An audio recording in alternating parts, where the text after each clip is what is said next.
Welcome to the Deep Dive. We always try to bring you the latest and most interesting research on learning. And today we're diving into something I think you'll find really fascinating. We're talking about how moving our bodies can actually help us learn better. It might sound a bit counterintuitive at first, right? Like, shouldn't we be sitting still and focusing? But that's exactly what we're going to explore today. We're specifically going to be looking at how physical activity and gestures can boost learning.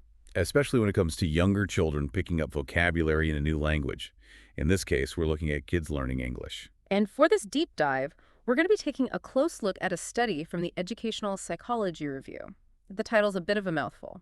Preschool Children's Foreign Language Vocabulary Learning by Embodying Words Through Physical Activity and Gesturing. So, for everyone listening today, our aim is to help you understand how incorporating movement into learning can lead to some pretty amazing results. Absolutely. Whether you're a teacher looking for fresh ideas for the classroom, a parent who wants to help their child learn more effectively, or just someone who's curious about the brain and how we learn, I think there's something here for everyone. I completely agree. When we think about this connection between our bodies and minds, it's actually a pretty ancient concept. It is. You've probably heard the saying, mens sana in corpore sano, a healthy mind in a healthy body. Yeah, that one always stuck with me. It goes all the way back to the Roman poet Juvenal, almost 2,000 years ago. People have intuitively known about this link for a long time. It's amazing how some of that ancient wisdom really does hold up. But what's exciting is that today, we actually have the science to back it up. Modern research is showing us that even just a small amount of physical activity can actually enhance our memory and improve how our brains function. It's true, and the great thing is that this isn't just limited to adults. There's a growing body of research demonstrating that physical activity, whether it's those quick bursts of movement or more regular exercise, has positive effects on brain function across all age groups, from young children to older adults. We're talking about a pretty significant impact here. There have been a number of extensive reviews of this research over the years, haven't there? There have. Studies like the ones by Fadewa and Ahn in 2011, Sibley and Etnier back in 2003, and Tomporowski and his colleagues in 2008, they all really highlight this connection. But for me, one of the most compelling studies, particularly when we're talking about the impact on school-aged children, is the review by Sibley and Etnier from 2003. What did they find in that review?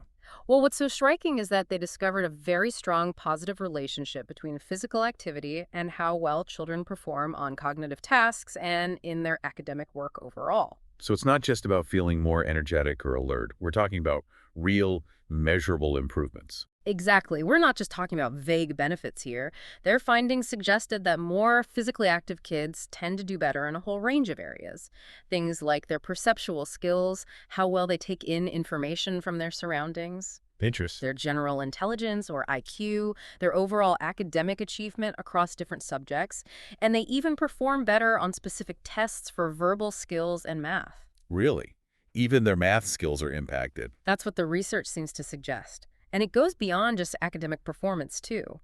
It appears that physical activity might also contribute to better developmental progress and school readiness in children.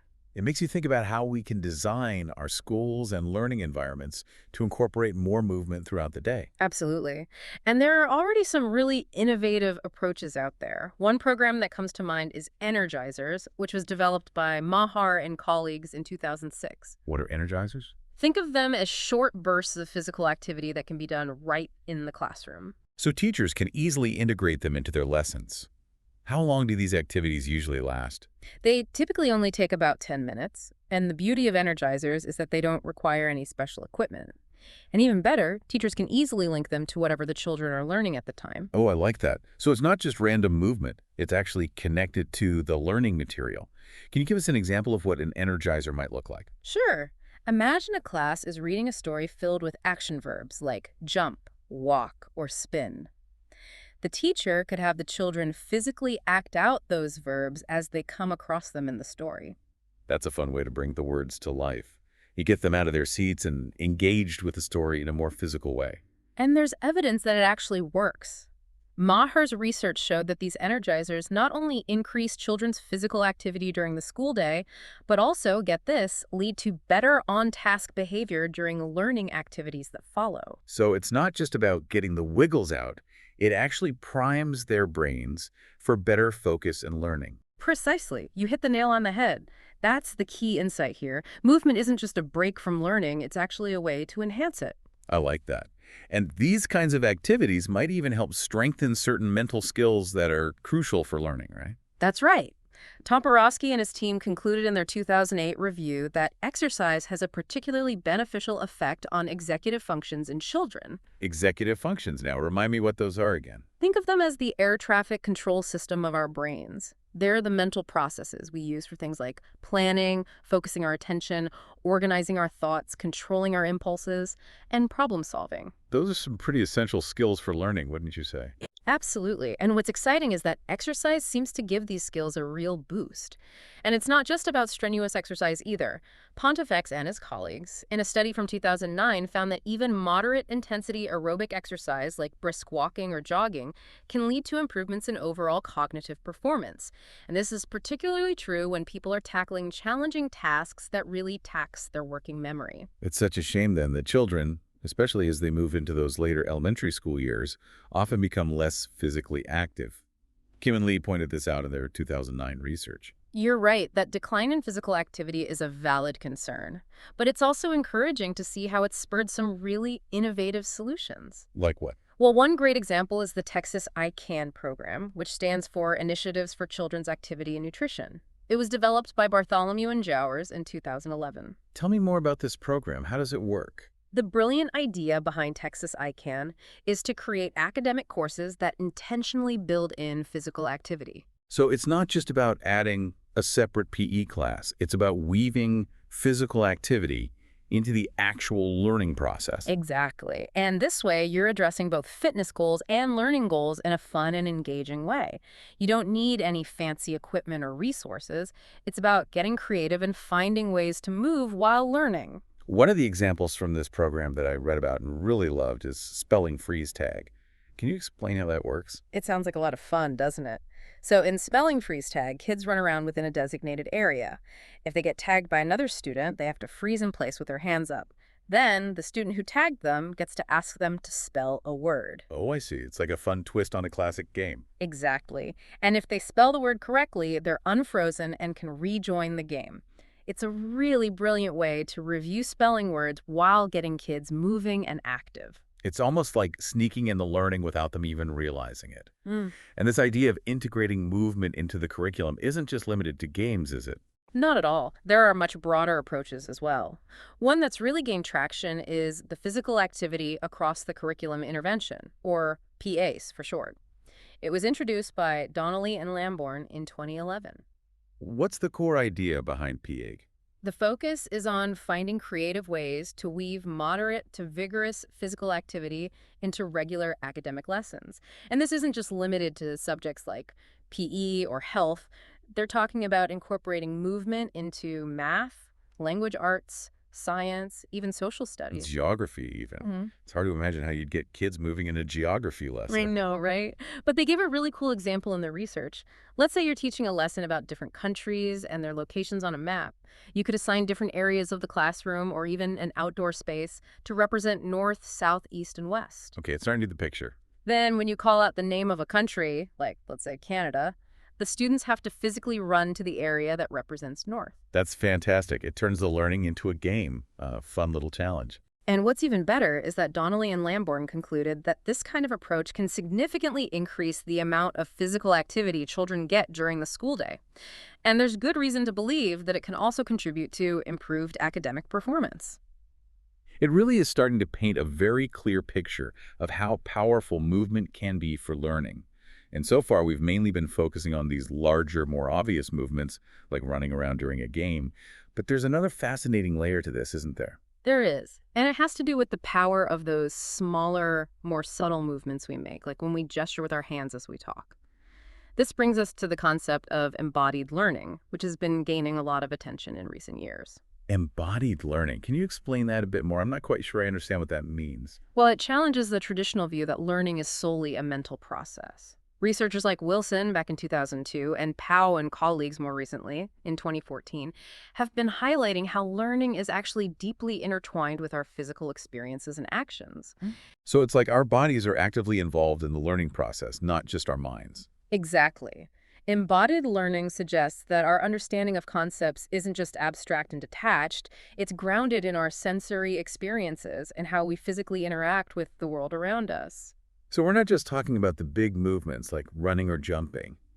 Even those seemingly small everyday actions, like using our hands when we explain something, can actually have an impact on how we learn and remember things. Absolutely. It's like our bodies are part of the thinking process itself. And Lindgren and Johnson-Glenberg, in their research from 2013, argue that this embodiment actually plays a crucial role in cognitive processes like conceptual development and comprehension. So if we involve our bodies in some way while we're learning, it could actually help us remember information more easily and hold on to that knowledge for longer periods. That's the idea. It's like creating a stronger, more vivid memory trace by incorporating those physical elements.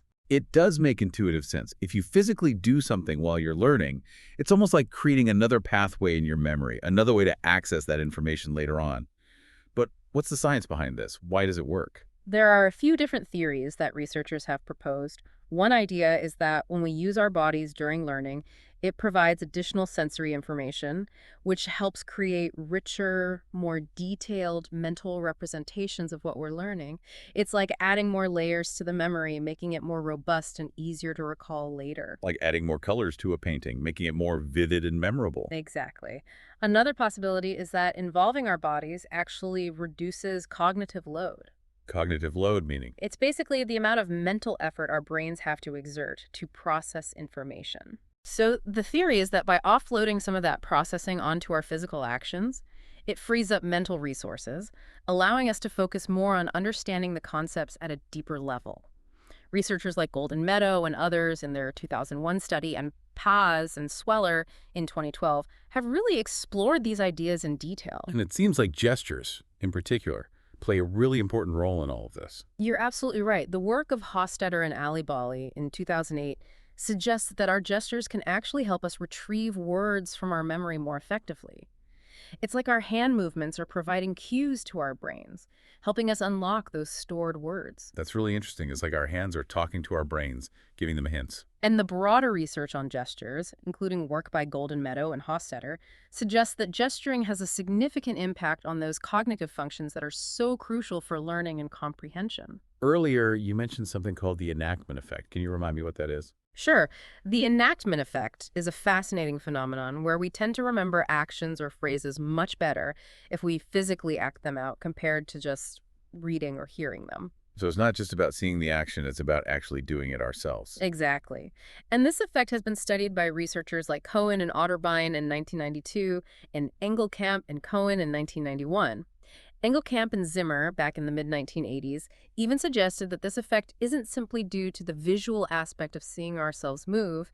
It seems to involve a more complex interplay of verbal, visual, and motor information, all being encoded together in our memory. So it's like creating a multisensory memory trace, which makes it more robust and easier to access later on. Precisely. And this brings us back to the study we mentioned at the beginning, the one by Tumpaniari and colleagues from 2015.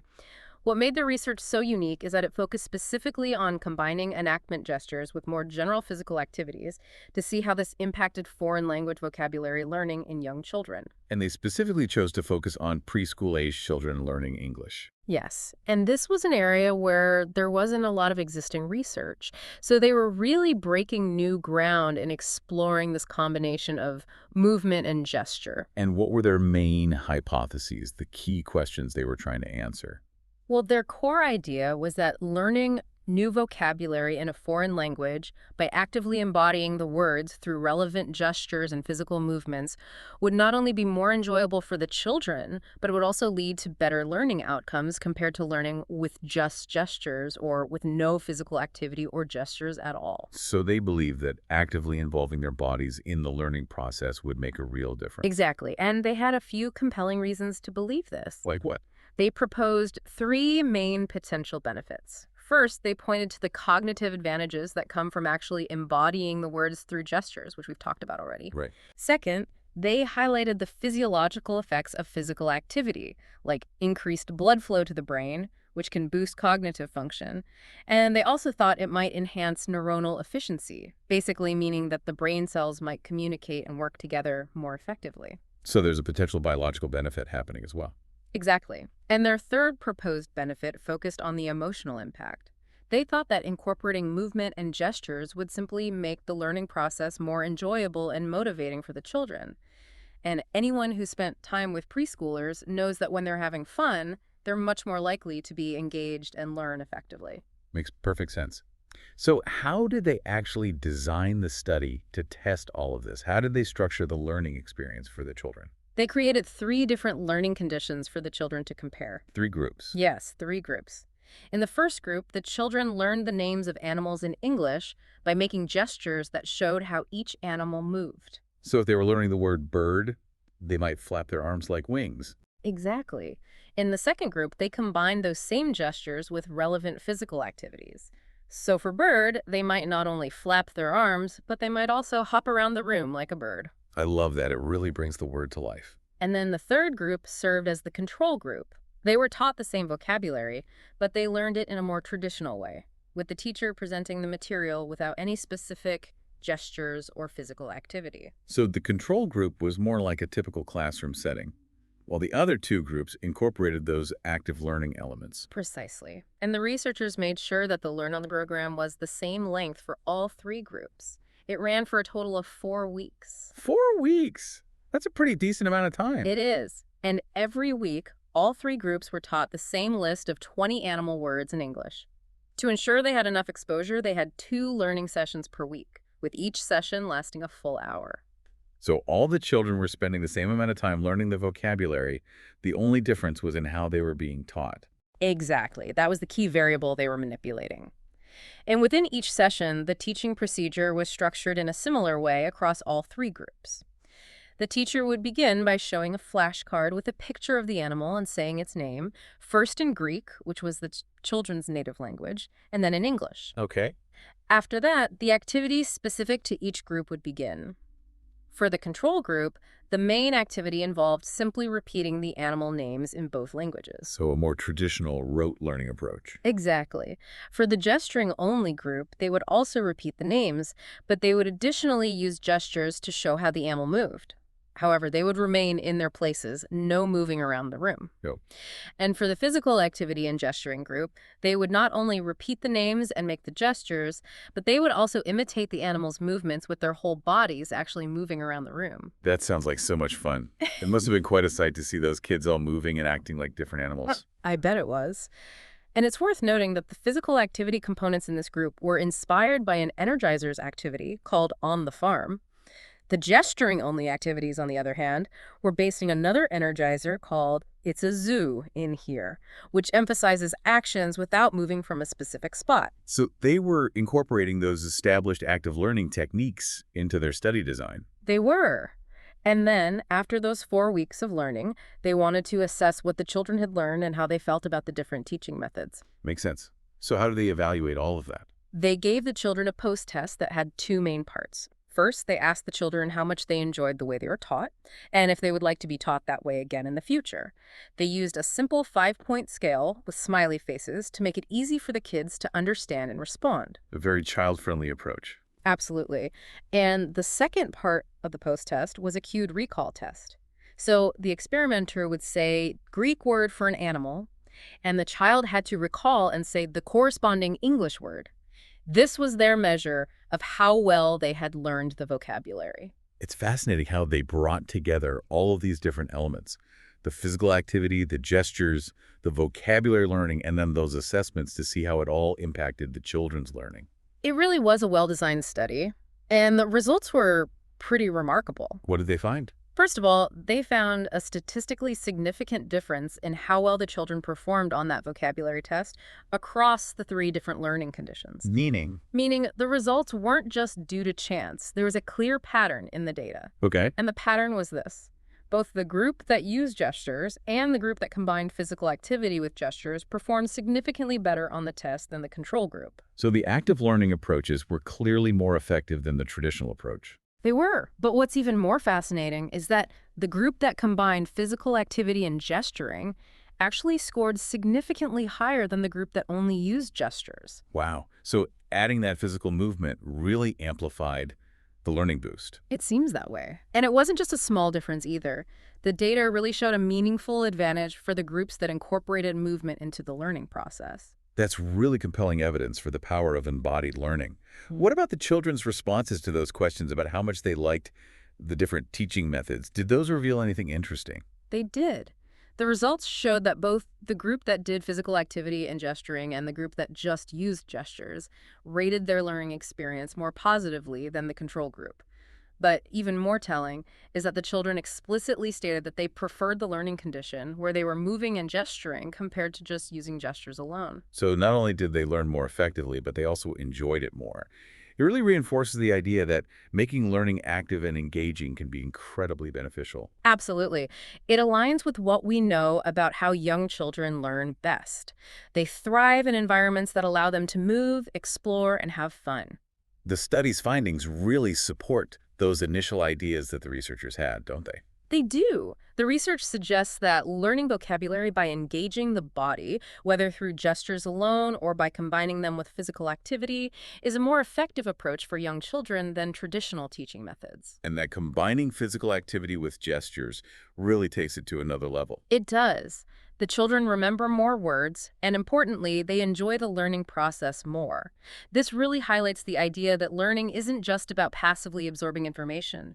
It's about actively engaging with it, both mentally and physically. The researchers even offered some explanations for why they think this combined approach might be so effective, didn't they? They did. They emphasized that combining the cognitive benefits of embodying the words through gestures with the physiological benefits of physical activity, along with the added element of fun and enjoyment, creates a really powerful learning experience for young children.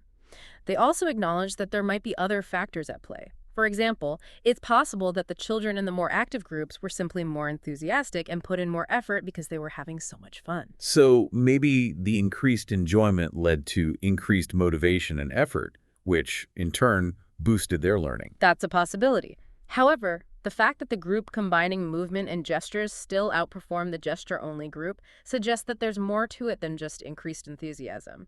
It seems like there's something unique and beneficial about that combination of physical activity and embodied actions that enhances the learning process. It really makes you think about how we can design learning experiences not just for young children, but for learners of all ages to be more active and engaging. I completely agree. And as with any good research, the authors of the study were careful to point out some important limitations to consider when interpreting their findings. What were some of the things they highlighted? Well, for one, they acknowledged that they weren't able to randomly assign individual children to the different groups. Instead, entire classes were assigned to the conditions. This means that there might have been pre-existing differences between the groups that could have influenced the results. They also didn't directly measure the children's fitness levels, so they couldn't track if there were any changes in that area over the course of the study. Okay. They also pointed out that their study focused on just one specific learning task, which was vocabulary acquisition, and they used one particular type of memory test, which was cued recall. So it's important to be cautious about generalizing their findings to other types of learning tasks or memory tests. Right. And lastly, while 4 weeks is a decent amount of time, it might not be long enough to see the long-term effects of this kind of learning approach. It would be interesting to see if those benefits persist over time. So it sounds like there are definitely some avenues for future research to explore and build on these findings. Definitely. The researchers themselves suggested a number of interesting directions for future studies. They mentioned the importance of investigating how this approach might affect learning in other school subjects, like math or science. They also highlighted the need to use a wider range of memory tests to see if the benefits extend beyond just cued recall. It would also be valuable to conduct longer-term studies to see if those positive effects on learning persist over time.